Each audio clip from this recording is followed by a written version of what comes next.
a Californian Steve Irwin that gets real big into bears. Under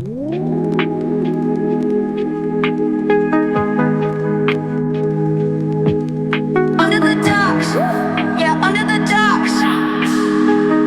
Buried deep, but we're breaking the locks. Footage got clipped, they erased all the shots. They connected dots. Under the docks, under the docks, yeah, under the docks.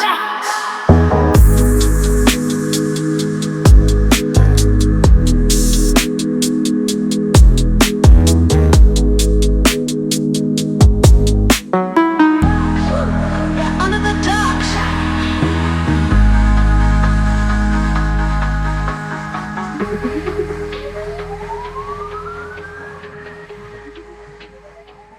And we're back under the docks. Paranoid American, Sean, Chris, where we watch the docks and let you know if it sinks or swims. And you know, I'm something of a Grizzly Man myself.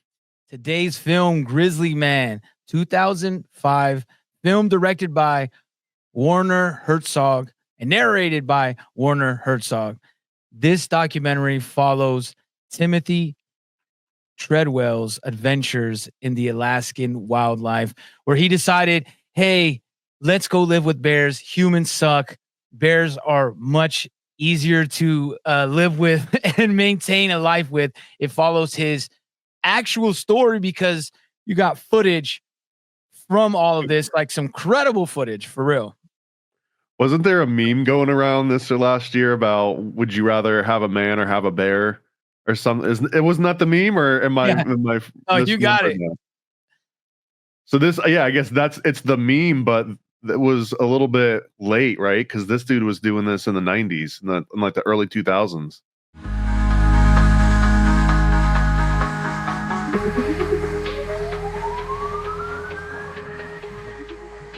Plotting the course. Timothy Treadwell dedicated his life to protecting and preserving the Alaskan grizzly bear wildlife.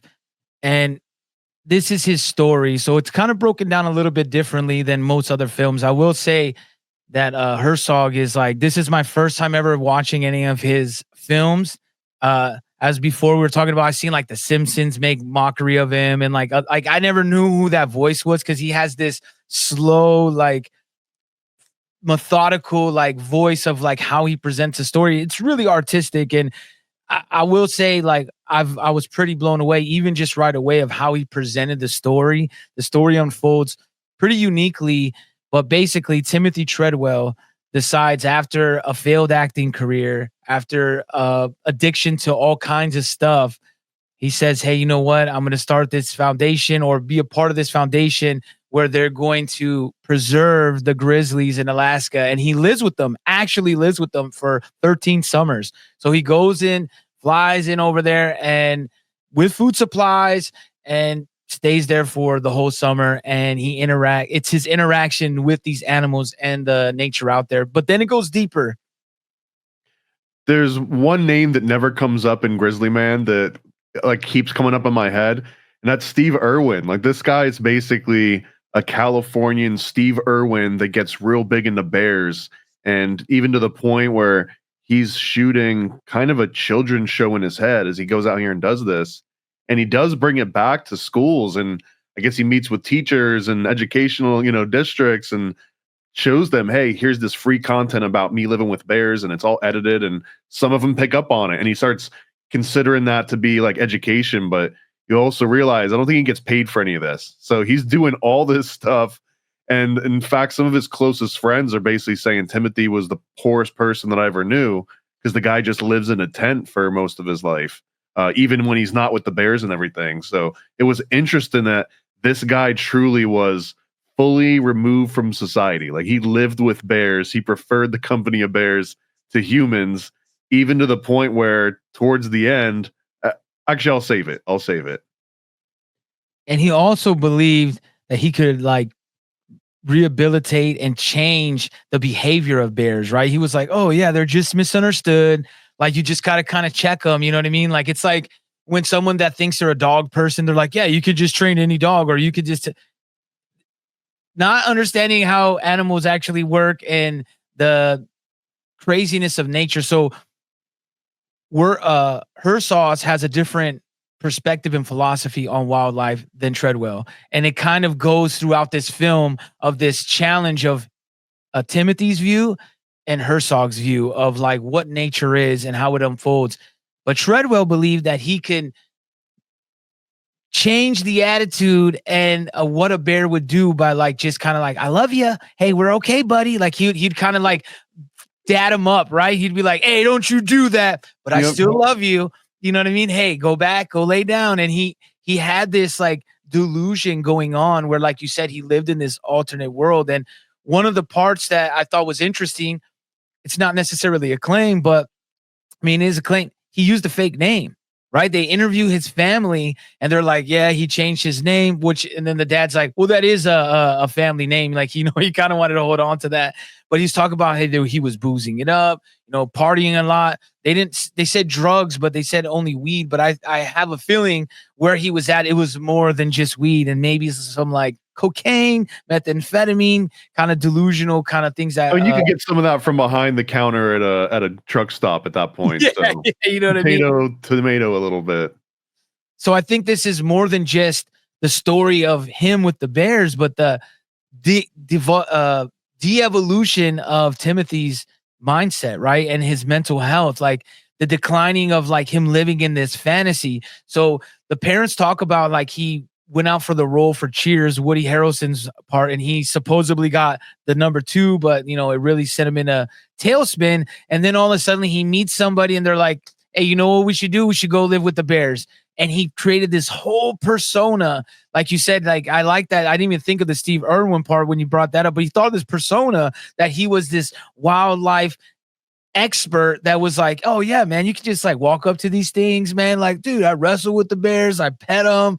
And he had this whole fake identity that really, it's almost equivalent to me of like watching Breaking Bad and the development of a character. And you see from the beginning of the videos that he shot himself to towards the end, how he evolved into this new character.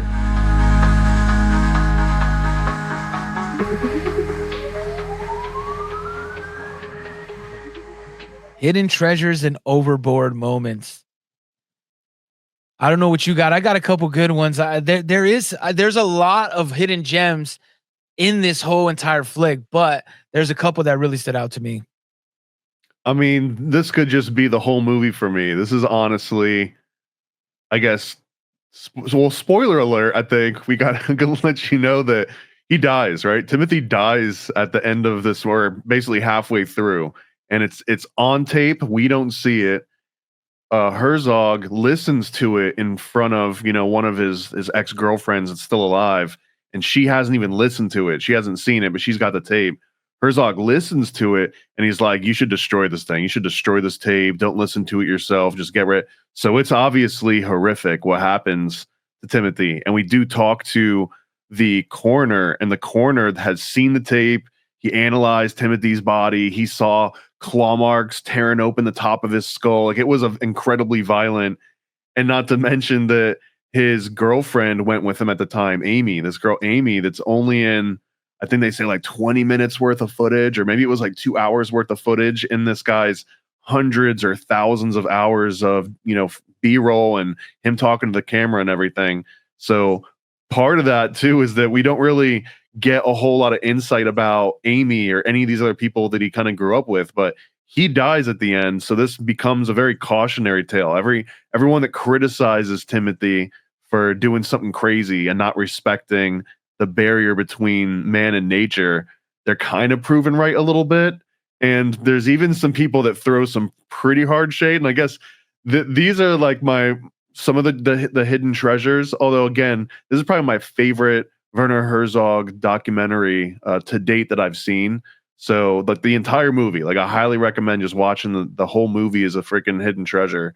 But really getting the critical aspect. It'll be so easy to sit back and think about like a martyr to this wildlife cause, like this Steve Irwin out in the Kodiak. But some of the things are a museum director that I think he's like part Inuit, or he comes from people that claim that region to be like their true ancestry. And this guy was like, my ancestors lived alongside bears for 7,000 years, and like we always kept distance from them. And it's almost like it's common sense that you wouldn't integrate into like a bear community. It just doesn't make any sense to him, and he saw it as disrespectful. And there's one guy that flat out was like, "Oh, we all thought he was mentally retarded. Like we just straight." And again, this is like from the '90s, so this is before that was like the R word was a horrific thing to say. But he was like, "Yeah, this like everyone knew that this guy was just kooky. He was just this failed, like recovering drug addict actor from California that rejects society and goes and lives with bears because he's in this like." And to be fair, the documentary opens up on footage of Timothy, and he's calling himself a warrior. He says samurai a couple times. He refers to himself as master of the bears. So there's a little bit of hubris involved here, and I think that's my favorite part of this whole documentary is how well Herzog is able to show that just through Timothy's own footage and without him saying like, look at how this guy's got hubris. Like you just see that on your own as it goes through with him and interviews and all the footage of him. And for me, like, it's the evolution because there's so many layers of stories, right? There's the story of like the environmental activists like going too far, or the people that were like, oh, this idiot, this dummy. But then there's also this spirituality part. There's also this like mental health aspect of like this guy was searching for a purpose, right? Like one of the scenes that stood out for me is like it's pouring, like he wants rain because there is no rain, and the salmon like that he wants it to rain more, so the water comes up, so salmon come up, so the bear can eat, right? His whole dedication is like, man, I hope the bear's all right. And then he has this fox friend that like he just loves and adores. Like he's your typical tree hugging, what you'd call a hippie, right? But at least the persona that we see, because then it splits a little bit, because you can tell that he did not want some of these scenes were not for all of us, right? They were just, he was filming. So some of them you could see when he was in character of like, hey kids, about to go check out Winnie the Pooh. He go to this cave. But in this particular scene, he's like wishing for rain, and he's like, if there is a God, Allah, like he starts speaking the Hindu whatever, like he says, like that cracked me up. And then it starts pouring rain, and he feels like so overwhelmed with the emotion, like thank God, like yes, the bears are. And you see that he starts losing himself. He's losing himself in this identity that he has no connection. He doesn't feel connected with his family. He talks about like love, and like he's like, man, I wish I could talk to women, and like even tries to have a little, out there like, I'm pretty good in bed, but you're not supposed to say that, like, he's trying to.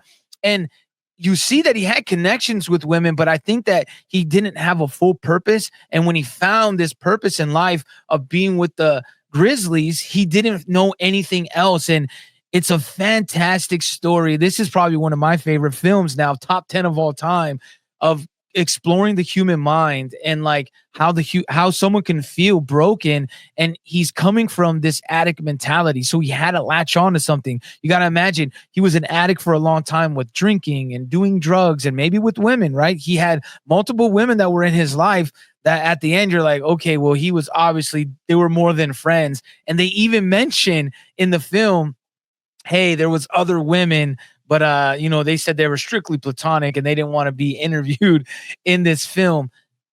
The other part to me that's like really incredible was the actual footage that they took of like stuff where you're seeing a bear swimming and catching salmon, like, and maybe that might be the bear that actually ended up killing him. They're not 100% sure.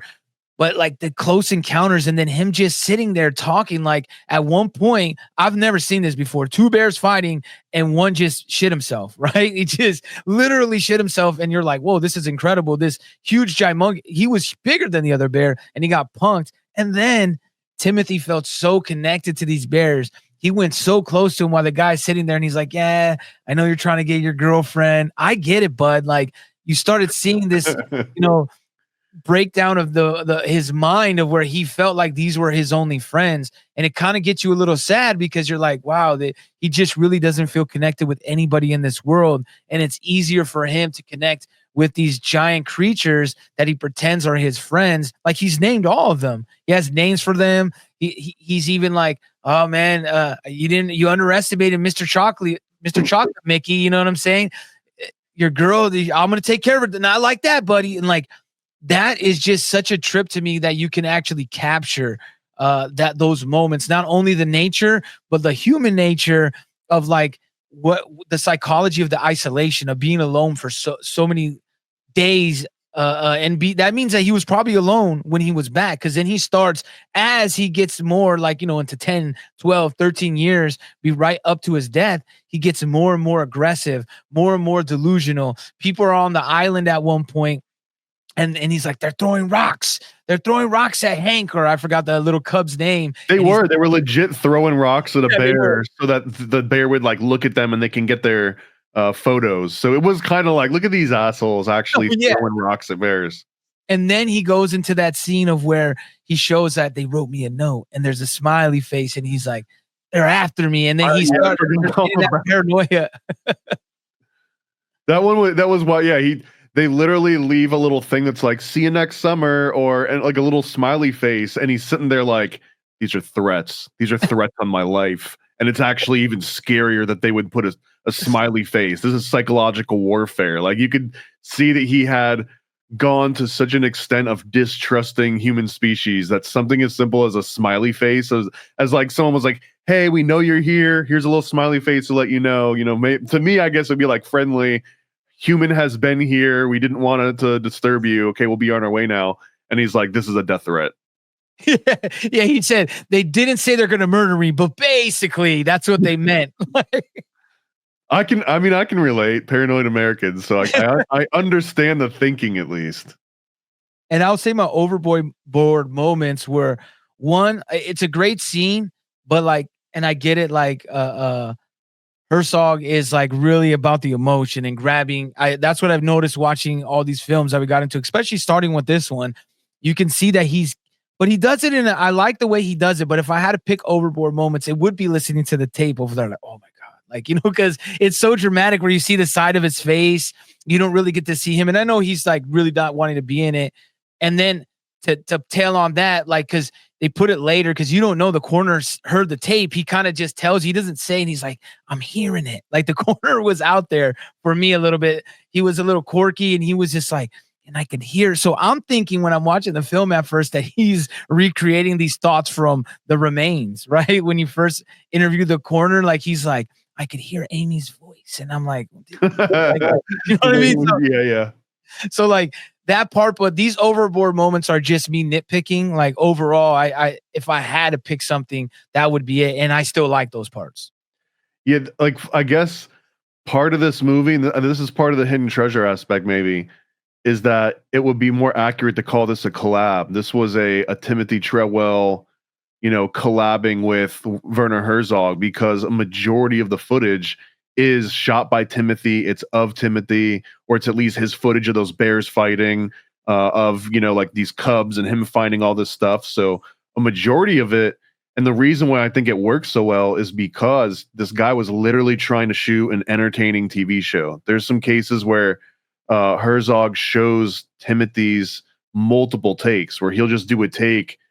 One part he did 2 different takes for each color bandana that he may or may not be wearing. So it ended up being 8 takes, I think, something around these high numbers, and that this was somewhat typical. So Herzog had a lot of content to work with, but I also feel like it's not 100% all Herzog here. Like it's Herzog's interpretation of all this guy's footage. So part of that too is that we capture a lot of like his own wild points, Treadwell's. So I think my overboard moment is maybe when he goes overboard, and one of those biggest overboard moments is that he finds the paw of one of the cubs, and I guess he implies that he saw these, the parents killing their own cubs and eating them because the rain hadn't come. So this is what leads to him, praying to all the different gods of the universe, and then thanking all the gods of the universe once it starts raining.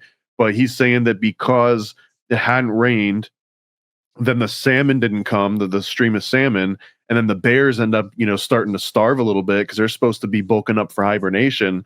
So they just start eating their own kids. And he's almost seen himself as like, thank God this white savior is here. It's to pray for rain for you, you poor animals. And finally the rain's here and you guys are much better now and you can stop eating your kids. So I guess that was to me, like the height of Herzog showing us of his delusion that he thinks that going out into the middle of the Kodiak where bears are starving and then praying for, Jesus or Muhammad or whoever you want to pray to ends up making it rain there. And then he can like go back for another season. That is kind of like the height of the hubris. So that one is the hardest to be like, man, you can understand the mentality of him going out there and doing that because he's also trying to make it through. I don't know if you watch any of these like survival shows like Alone or even like Survival is kind of like a cheesy version of that, but there's versions where people go out into the Kodiak and see how long you survive. But those are all kind of like game shows. And even this guy, again, like he's shooting this because he wants to be on TV. He wants to be an actor. So it's hard to separate that as you're watching this, but Herzog does a good job of constantly reminding you of all that. So I guess the overboard is just that this guy is kind of a try-hard Steve Irwin that fucked around and found out. And I'll say an extra over the board moment is, now that you brought that up, makes sense because he was also trying to have this illusion, not only that he was this character, but this illusion that he was completely by himself. And like he did have more help than he alluded to in a lot of his films. Like not only was his girlfriend there a few summers, but he had other women there. He had women that he stored stuff at. He had a pilot that would deliver him supplies with his wife, and he had more help. Yes, he was times that he was very alone over there, but he had more help than he needed to us to believe. And I got to just squeeze this in too, that at the very end of the movie, they show you, or they tell you how right before he died, they had left. The season was over. The bears went into hibernation. And apparently in this documentary, they mentioned that when the bears that Timothy was familiar with and had named, Mr. Chocolate and Sergeant Brown and, Rumpus or all these Rowdy Roddy or something.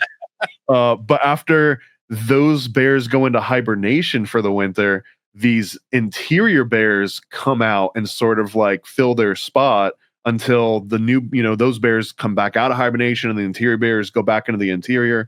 But that those interior bears are these rugged ones that don't see humans very often. And that was one of the ones that killed him. But that he had already left after his bears went into hibernation, flew back to California with his girlfriend. And then I guess like at the airport, I don't know the exact sequence of events, but as soon as they land, he's just like, that freaking guy looked at me wrong. That guy, stepped on my shoe and man, I hate humans. And he's like, hun, let's just turn right back around and go back out there and just, take the whole winter with the bears, and somehow talks her into it. And then that's when they die. So man, even at the last bad decision he made was to go back and interact with these new bears that he had absolutely no rapport with, and it hadn't been conditioned to him. And that's ultimately what killed him. Well, I feel like the underlining story that's not told but told was, so the girlfriend was about to get a new job. I think his whole life was crumbling underneath him as he was not getting where he wanted to in life. He was kind of stuck. Like he thought he was going to get all this fame, and he's doing this for like 13 summers. So 13 years of not getting really much credible income, or like he's getting a little notoriety from like schools and stuff like that, but he's not able to really survive off this. And I think his girlfriend may have wanted to leave him, or like she was really in love. They had some kind of rocky, moment that they don't explain. And then turns out she's like terrified of bears. Like she's living there with her. He writes in his note, yeah, she's scared of bears, and he's having her, but I think her love or her fascination with Timothy got her stuck in this situation, and she wanted out. And I almost feel like subconsciously, and this is just my opinion, that like he kind of wanted to die out there. Like that was his plan. Like, and I think then it happened and he didn't want her to die maybe, but he was just like, hey, life is over. Then maybe this will make me a martyr and I'll be, more meaningful. And I think he thought she could film it, but he didn't realize it would probably kill both of them.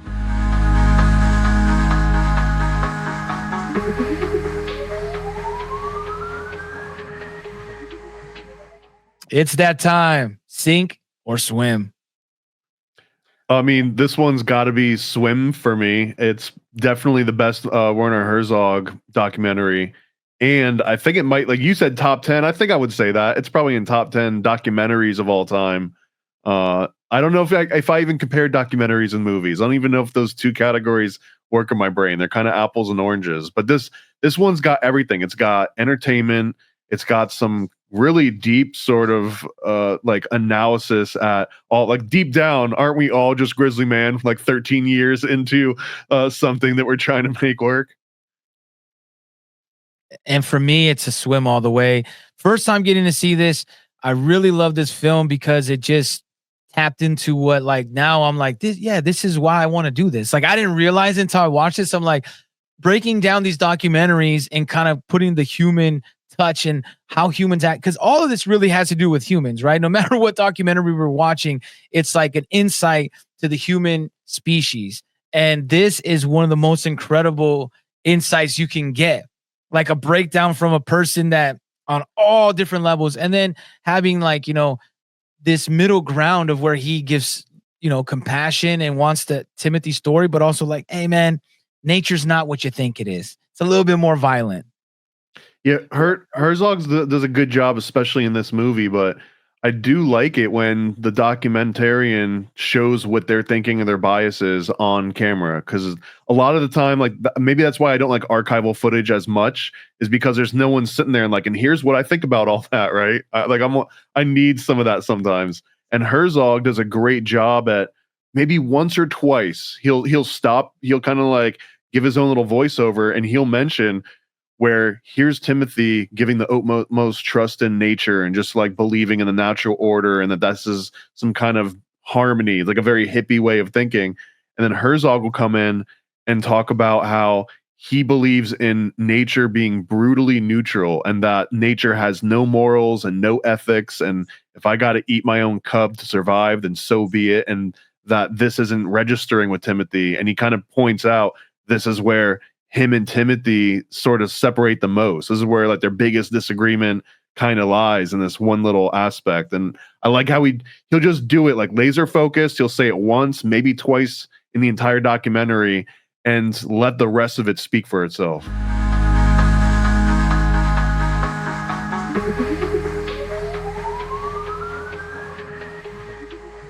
On the horizon, what we got next?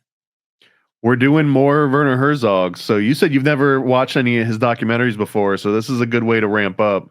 The next one, I think, is called Cave of Forgotten Dreams, and we're almost watching him in the order that I first came across Herzog. I saw Grizzly Man first in the early 2000s. I think I accidentally downloaded it, and then I ended up watching Cave of Forgotten Dreams because I think it was contemporary. Like, I saw that one when it came out, so we'll watch that one next.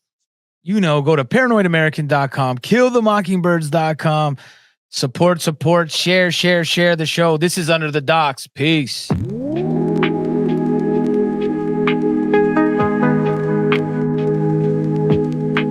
the docks, yeah, under the docks.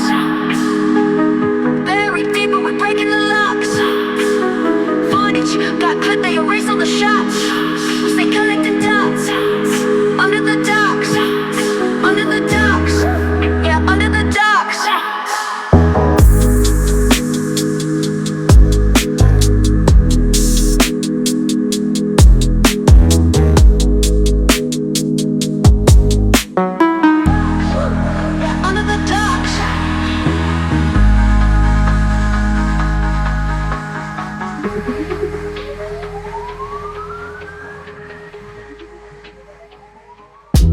Just buy something.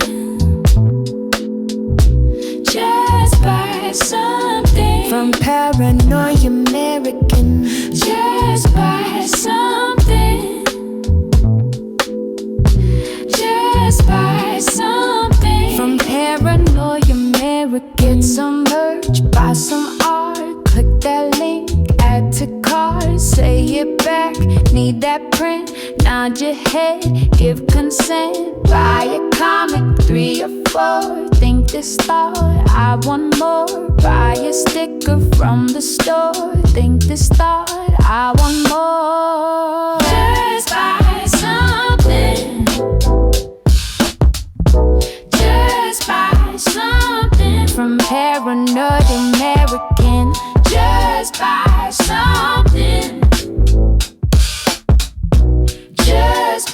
something. From Paranoid American. Paranoid. Yo. I scribble my life away, driven to write the page. Will it enlighten your brain? Give you the flight, my plane, paper the highs ablaze. Somewhat of an amazing feel when it's real to real. You will engage it. Your favorite, of course, the Lord of an arrangement. I gave you the proper results to hit the pavement. If they get emotional, hate maybe your language, a game, how they playing it well without Lakers. Evade them, whatever the cost, they are the shapeshift. Snakes get decapitated, met is the apex. Execution of flame you out, nuclear bomb distributed at war, rather gruesome for eyes to see. Max them out, then I light my trees. Blow it off in the face, you're despising me for what though? Calculated and rather cutthroat. Paranoid American must be all the blunt smoke for real. Lord, give me a day away, vacate. They wait around to hate whatever they say. Man, it's not in the least bit. We get heavy rotate when the beat hits, so thank us, you're welcome. Fuck the niggas for real, you're welcome. They ain't never had a deal, you're welcome. Man, they lacking appeal, you're welcome. Yet they doing it still, you're welcome.